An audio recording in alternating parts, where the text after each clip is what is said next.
Assalamualaikum warahmatullahi wabarakatuh. Perkenalkan, nama saya Bese Nur Hikmah dari Fakultas Ilmu Pendidikan Prodi PGSD Bone, Universitas Negeri Makassar.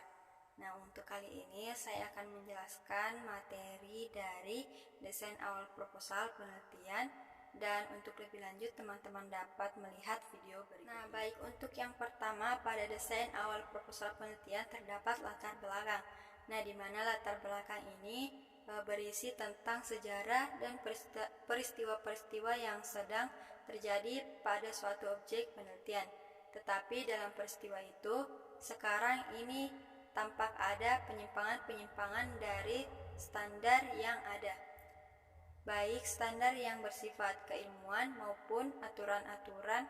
Oleh karena itu, dalam latar belakang ini peneliti harus melakukan analisis masalah sehingga permasalahan menjadi jelas. Melalui analisis masalah ini, peneliti harus dapat menunjukkan adanya suatu penyimpangan yang ditunjukkan dengan data dan menuliskan mengapa hal ini perlu diteliti. Kemudian, identifikasi masalah. Nah, di mana identifikasi masalah ini dalam bagan ini perlu dituliskan berbagai masalah yang ada pada objek yang diteliti.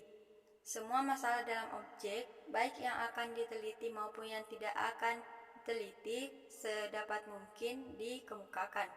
Untuk mengidentifikasi masalah dengan baik, maka peneliti perlu melakukan studi pendahuluan ke objek yang diteliti, melakukan observasi dan wawancara ke berbagai sumber, sehingga semua masalah yang dapat diidentifikasi berdasarkan berbagai masalah yang telah diketahui tersebut. Nah, selanjutnya dikemukakan hubungan masalah dengan masalah lain. Masalah yang akan diteliti itu kedudukannya, di mana di antara masalah yang akan diteliti, masalah apa yang digunakan dan berpengaruh positif dan negatif terhadap masalah yang diteliti. Selanjutnya, masalah tersebut dapat dinyatakan dalam bentuk variabel. Selanjutnya, terdapat batasan masalah.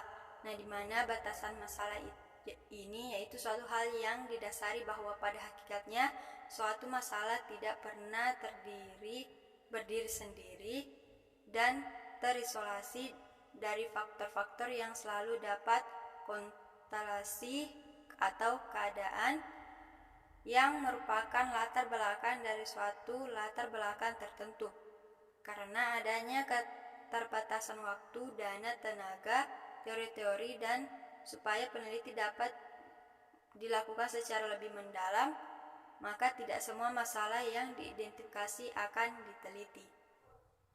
Nah, selanjutnya rumusan masalah, di mana setelah masalah yang akan diteliti itu ditentukan variabel apa yang akan diteliti dan bagaimana hubungan variabel satu dengan yang lain, dan supaya masalah dapat terjawab dengan akurat, maka masalah yang akan diteliti itu perlu dirumuskan secara spesifik seperti telah diuraikan dalam bab rumusan masalah.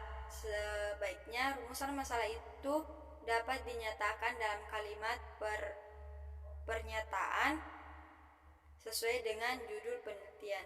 Nah, selanjutnya di sini ada tujuan penelitian, di mana tujuan dan kegunaan peneliti sebenarnya dapat diletakkan di luar pola pikir dalam merumuskan masalah, tetapi keduanya akan keterkaitan dengan permasalahan. Oleh karena itu, dua hal ini ditempatkan pada bagian ini. Tujuan peneliti di sini tidak sama dengan tujuan yang ada pada sampul skripsi atau tesis yang merupakan tujuan formal, misal untuk mengetahui salah satu syarat mendapatkan gelar sarjana. Tetapi tujuan di sini berkenaan dengan tujuan peneliti dalam melakukan penelitian.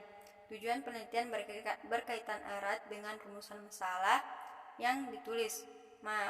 Manakala masalah yang diteliti ada 3 masalah, maka tujuannya pun ada 3. Setelah merumuskan Saat rumusan masalah, sebaiknya segera merumuskan tujuan penelitian.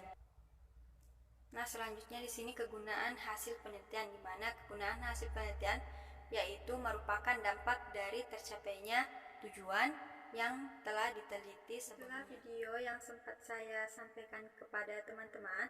Semoga bermanfaat. Lebih dan kurangnya mohon dimaafkan. Assalamualaikum warahmatullahi wabarakatuh.